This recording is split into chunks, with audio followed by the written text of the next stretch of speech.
사무엘하 7장 1에서 16절 말씀입니다. 7장 여호와께서 주위의 모든 원수를 무찌르사 왕으로 궁에 평안히 살게 하신 때에 왕이 선지자 나단에게 이르되 볼지어다 나는 백향목 궁에 살거늘 하나님의 그는 휘장 가운데 있도다. 나단이 왕께 아뢰되 여호와께서 왕과 함께 계시니 마음에 있는 모든 것을 행하소서 하니라. 그 밤에 여호와의 말씀이 나단에게 임하여 이르시되 가서 내 종 다윗에게 말하기를 여호와께서 이와 같이 말씀하시되 내가 나를 위하여 내가 살 집을 건축하겠느냐. 내가 이스라엘 자손을 애굽에서 인도하여 내던 날부터 오늘까지 집에 살지 아니하고 장막과 성막 안에서 다녔나니 이스라엘 자손과 더불어 다니는 모든 곳에서 내가 내 백성 이스라엘을 먹이라고 명령한 이스라엘 어느 지파들 가운데 하나에게 내가 말하기를 너희가 어찌하여 나를 위하여 백향목집을 건축하지 아니하였느냐고 말하였느냐. 그러므로 이제 내 종 다윗에게 이와 같이 말하라. 만군의 여호와께서 이와 같이 말씀하시기를 내가 너를 목장 곧 양을 따르는 데에서 데려다가 내 백성 이스라엘의 주권자로 삼고 내가 가는 모든 곳에서 내가 너와 함께 있어 내 모든 원수를 내 앞에서 멸하였은즉 땅에서 위대한 자들의 이름같이 내 이름을 위대하게 만들어 주리라. 사랑하는 형제 여러분, 5월 13일 금요일 새벽 묵상에 오신 것을 환영합니다. 6장에서는 다윗이 하나님의 언약궤를 다윗성으로 옮겨오는 데 성공함으로써 다윗성을 정치의 중심지일 뿐 아니라 신앙의 중심지로 삼음으로써 신정적 왕권 확립에 주력했습니다. 이렇게 하나님의 주권을 드높이는 나라를 만들기 위해 힘쓰는 다윗에게 하나님께서 인류 역사 최대의 복을 약속하신 것을 오늘 본장에서 보게 되는데요. 바로 다윗이 하나님의 집을 지어드리겠다고 했기 때문입니다. 2절에 왕이 선지자 나단에게 이르되 볼지어다 나는 백향목 궁에 살거늘 하나님의 궤는 휘장 가운데 있도다. 하나님의 집을 지어드리고 싶다고 한 것이죠. 다윗의 이러한 소망은 실로 천년을 기다려온 하나님의 소원에 다 있습니다. 야곱이 베델에서 하나님의 집을 짓겠다고 돌베개를 세워서 기름을 부으면서 이것이 하나님의 집의 기둥이 되리이다 이랬잖아요. 그렇게 서원한 후에 드디어 다윗의 입에서 처음 나온 말입니다. 그렇다고 천지만물을 창조하신 하나님께서 인간의 손으로 지은 건축물에 사신다는 뜻이 아닙니다. 하나님은 무소부지하시고 편지하신 영이셔서 건축물이 필요 없으시죠. 하지만 하나님의 집은 하나님을 만나러 오는 인간들에게 하나님께서 만나주시는 중요한 공간이 되는 것이 분명하고요. 과거 성막을 이동하던 광야 시절에는 성막을 중심으로 이스라엘의 모든 다스림이 이루어졌습니다. 이스라엘 온 백성은 성막을 중심으로 진을 치면서 자기들 가운데 계신 임마누엘 하나님을 체험했습니다. 성막이 없던 시절과 성막이 있는 시절과는 하나님을 체험하는 그 차원이 달랐죠. 그러니 이제 나라의 영토가 언약대로 회복되고 왕권도 하나님 주권을 중심으로 통일 왕국의 왕권이 된 이 마당에 신정 왕국의 중심이 될 성전을 지어드릴 마음을 다윗이 가진 것은 실로 하나님이 기다리던 바와 같습니다. 그래서 나단 선지자도 그러시라고 동의했는데요. 그러나 하나님은 다윗이 직접 하나님의 성전을 짓는 것은 거절하셨습니다. 나단에게 전하라고 이렇게 말씀하셨죠. 5절 내가 나를 위하여 내가 살 집을 건축하겠느냐.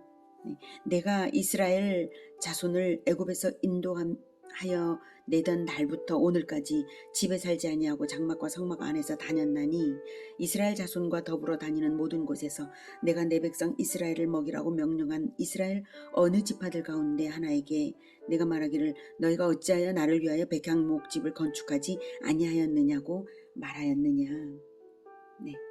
이렇게 말씀하시면서 거절하셨지만 그 말씀은 사실은 칭찬이십니다. 아무도 말 안 했지만 네가 드디어 말하는구나 이거죠. 가나안 땅을 차지해서 정착하게 하신 이후에도 성막과 언약궤가 이리저리 이동되는 지난 500년 동안에 이스라엘 그 어느 누구 하나 하나님의 집을 지어드리자고 말한 사람은 없습니다. 그런데 다윗은 자발적으로 그 생각을 한 것이죠. 통일왕국을 세운 직후 언약궤를 모셔오고 언약궤를 모셔온 후에 기다렸다는 듯이 드디어 이 말을 한 것입니다. 사실 하나님은 기다리고 기다리신 것이죠. 그래서 다윗이 직접 건축을 하는 것은 거절하시면서도 상을 주십니다. 8절 그러므로 이제 내 종 다윗에게 이와 같이 말하라. 만군의 여호와께서 이와 같이 말씀하시기를 내가 너를 목장 곧 양을 따르는 데에서 데려다가 내 백성 이스라엘의 주권자로 삼고 내가 가는 모든 곳에서 내가 너와 함께 있어 내 모든 원수를 내 앞에서 멸하였은즉 땅에서 위대한 자들의 이름같이 내 이름을 위대하게 만들어 주리라. 네, 다윗의 이름을 위대하게 만들어 주리라는 것은 단순히 유명하게 하겠다는 뜻이 아닙니다. 유명해지는 것은 물론인데요, 위대한 존재로서 영광을 얻게 하겠다고, 즉 길이길이 영광스럽도록 위대한 자가 반드시 되게 하겠다는 말씀이십니다. 그리고 이미 하나님의 백성, 내 백성 이스라엘을 너에게 맡겨서 이스라엘의 주권자로 삼았다고 하시죠. 이 백성이 바로 하나님의 백성이라는 것을 다윗이 알고 있기 때문에 자기 백성이 아니라 하나님의 백성으로 하나님의 주권을 높여드리고 있기 때문에 이제 다윗을 위대한 자가 되게 하겠다고 하십니다. 그리고 바로 이것을 바라시고 양을 치던 목장에서 데려다가 내 백성 이스라엘의 주권자로 삼고 너와 함께 있어 내 모든 원수를 멸하였노라고 하십니다. 이렇게 시작하신 이 언약을 다윗 언약이라고 하고요. 그 의미가 실로 장중합니다. 자, 10절 들어보시죠. 내가 또 내 백성 이스라엘을 위하여 한 곳을 정하여 그를 심고 그를 거주하게 하고 다시 옮기지 못하게 하며 악한 종류로 전과 같이 그들을 해하지 못하게 하여 전에 내가 사사에게 명령하여 내 백성 이스라엘을 다스리던 때와 같지 아니하게 하고 너를 모든 원수에게서 벗어나 편히 쉬게 하리라.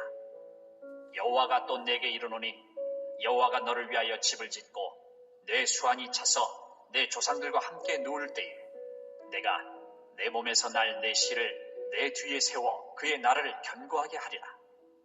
그는 내 이름을 위하여 집을 건축할 것이요 나는 그의 나라 왕위를 영원히 견고하게 하리라. 나는 그에게 아버지가 되고 그는 내게 아들이 되리니 그가 만일 죄를 범하면 내가 사람의 매와 인생의 채찍으로 징계하려니와 내가 내 앞에서 물러나게 한 사울에게서 내 은총을 빼앗은 것처럼 그에게서 빼앗지는 아니하리라. 내 집과 내 나라가 내 앞에서 영원히 보존되고 내 왕위가 영원히 견고하리라 하셨다 하라. 네, 나라를 평안하게 하겠다. 그리고 다윗의 집을 지어주겠다. 즉 다윗 왕가를 영원히 견고하게 하겠다고 하십니다. 네가 내 집 지어주겠다고 했으니 내가 네 집 지어주마. 이러신 거죠. 아브라함은 사랑하는 독자 이삭을 번제로 바치라는 하나님의 명령에 순종해서 바쳤더니 이삭의 생명을 해하지 못하게 하시고 대신 순양을 바치게 하신 후 하신 말씀이 네가 네 아들 네 독자도 아끼지 않고 내 명령을 준행하였으므로 네 씨가 대적의 성문을 차지하게 하겠다고, 즉 네가 네 아들 네 독자를 나에게 바쳤으니 나도 내 아들을 너에게 내 독생자를 너에게 주마 하는 뜻으로 그리스도를 아브라함의 씨로 보내어서 대적 마귀의 성문을 차지하게 하겠다고 약속하셨던 것이 생각이 나죠. 똑같은 원리로 행하시는 하나님이십니다. 무슨 원리인가요? 바로 대가지불의 원리이고 십자가의 원리, 대접받으신 대로 대접해 주시는 원리입니다.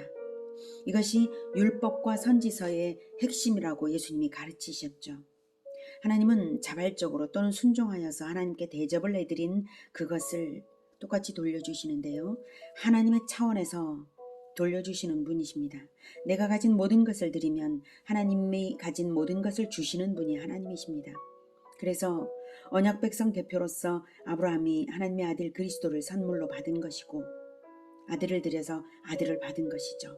또한 다윗도 하나님의 집을 지어드려서 하나님의 다윗의 집을 받는 것이죠. 다윗도 하나님이 지어주시는 왕가를 선물로 받고 있는 것입니다. 그런데 다윗에게는 직접 건축을 하지 말라고 거절하셨지만 다윗에게서 태어나는 다윗의 씨인 그리스도가 하나님의 집을 건설할 것이고 그의 왕위는 영원할 것이라고 언약하십니다. 훗날 다윗의 아들 솔로몬이 성전을 건축합니다만 솔로몬의 손으로 지상에 지은 건축물만을 바라고 하신 말씀은 아니십니다. 솔로몬의 성전 건축은 다만 그리스도의 역사를 예표하는 것이고 신정왕국의 왕들은 그리스도의 대리자로서 그 당시에는 대리사역자들이므로 그리한 것입니다. 이 다윗 언약은 훗날 대대로 이스라엘에게 회자되고 소망되면서 다윗의 자손으로 태어나신 예수님께서 많은 기적을 행하실 때에 사람들은 예수님에게 다윗의 자손 예수님이라고 불렀죠. 그리스도라는 고백입니다. 다윗의 씨 그리스도가 지을 하나님의 집은 건축물이 아니라 진정한 성전인 교회 공동체를 의미하는 것입니다. 예수님은 진정 하나님을 만나는 성전, 하나님을 진정으로 만나는 성전을 세우기 위하여 건물 성전에서 종교 장사욕, 종교 강도짓을 하는 대제사장들 앞에서 장사치들을 쫓아내시면서 만민이 기도하는 하나님의 집을 너희들이 강도의 소굴로 만드는도다라고 꾸짖으셨습니다. 그리고 그 성전은 돌 위에 돌 하나도 남지 않을 만큼 파괴될 것을 제자들에게 예언하셨습니다. 무슨 권위로 그런 행동을 하냐고 따지는 종교인들에게 진정한 성전이신 자기 자신의 몸을 가리키면서 너희들이 이 성전을 헐라 내가 3일 만에 일으키리라고 하심으로써 십자가의 죽으심과 부활이야말로 진정한 성전 교회 공동체를 세우는 머릿돌이 되실 것을 예언하셨습니다. 그 예언대로 십자가와 부활과 승천 이후에 성령을 보내심으로써 성령을 받은 제자들에 의해서 교회 공동체가 세워지고 온 땅에 편만하게 퍼져나가며 계속 하나님의 집이 세워지고 있는 것입니다. 자, 다시 다윗 언약을 다시 돌아보며 깊은 묵상을 돕는 게 좋겠습니다. 8절. 그러므로 이제 내 종 다윗에게 이와 같이 말하라.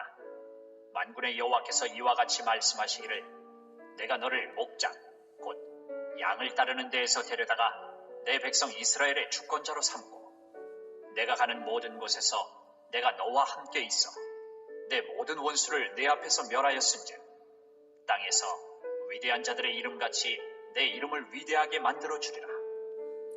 네, 다윗이 어린 목동이었을 때부터 하나님께서 인도하시며 예비하신 것이죠. 모든 것은 하나님께서 하셨네요. 그것을 다윗은 다만 알아들이고 서원한 것이죠. 하나님의 뜻을 알아들이고 서원하는 일이 우리 모두에게 있기를 기원합니다. 이 언약은 예수님을 통해서 우리에게도 주어졌습니다. 모든 민족 제자화를 하는 예수 제자들에게 세상 끝날까지 하늘과 땅의 모든 권세로서 함께 하시겠다고 하셨습니다. 다윗은 이스라엘 영토만을 다스렸지만 예수님은 온 세계를 다스리심으로 우리의 앞에서 원수를 몰아내어 주실 우리의 영역은 지구 전체 모든 민족입니다. 10절. 내가 또 내 백성 이스라엘을 위하여 한 곳을 정하여 그를 심고 그를 거주하게 하고 다시 옮기지 못하게 하며 악한 종류로 전과 같이 그들을 해하지 못하게 하여 전에 내가 사사에게 명령하여 내 백성 이스라엘을 다스리던 때와 같지 아니하게 하고 너를 모든 원수에게서 벗어나 편히 쉬게 하리라. 여호와가 또 내게 이르노니 여호와가 너를 위하여 집을 짓고 내 수완이 차서 내 조상들과 함께 누울 때에 내가 내 몸에서 날 내 씨를 내 뒤에 세워 그의 나라를 견고하게 하리라. 그는 내 이름을 위하여 집을 건축할 것이요 나는 그의 나라 왕위를 영원히 견고하게 하리라. 이렇게 말씀하신 대로 다윗이 아들 솔로몬을 시켜서 성전을 건축하게 합니다. 예언의 1차적 성취인 것이죠. 성경의 예언은 단 한 번만 성취되지 않고 2차, 3차 성취되고요. 최종적으로 그리스도 예수님을 통하여 완전 성취되는 것입니다. 이사야는 이렇게 예언했습니다. 이사야 9장 6, 7절에 이는 한 아기가 우리에게 낳고 한 아들을 우리에게 주신 바 되었는데 그의 어깨에는 정사를 메었고 그의 이름은 기묘자라 모사라 전능하신 하나님이라 영존하시는 아버지라 평강의 왕이라 할 것임이라. 그 정사와 평강의 더함이 무궁하며 또 다윗의 왕좌와 그의 나라에 군림하여 그 나라를 굳게 세우고 지금 이후로 영원히 정의와 공의로 그것을 보존하실 것이라. 만군의 여호와의 열심히 이를 이루시리라. 다니엘도 바벨론의 느부갓네살 왕 앞에서 영원한 나라에 대해 예언했죠. 다니엘 2장 44, 45절. 이 여러 왕들의 시대에 하늘의 하나님이 한 나라를 세우시리니 이것은 영원히 망하지도 아니할 것이요 그 국권이 다른 백성에게로 돌아가지도 아니할 것이요 도리어 이 모든 나라를 쳐서 멸망시키고 영원히 설 것이라. 손대지 아니한 돌이 산에서 나와서 쇠와 놋과 진흙과 은과 금을 부서뜨린 것을 왕께서 보신 것은 크신 하나님이 장래일을 왕께 알게 하신 것이라. 이 꿈은 참되고 이 해석은 확실하니이다.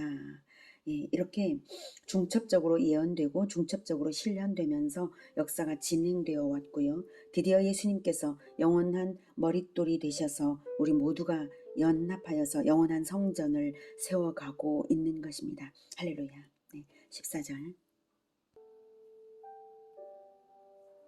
나는 그에게 아버지가 되고 그는 내게 아들이 되리니 그가 만일 죄를 범하면 내가 사람의 매와 인생의 채찍으로 징계하려니와 내가 내 앞에서 물러나게 한 사울에게서 내 은총을 빼앗은 것처럼 그에게서 빼앗지는 아니하리라.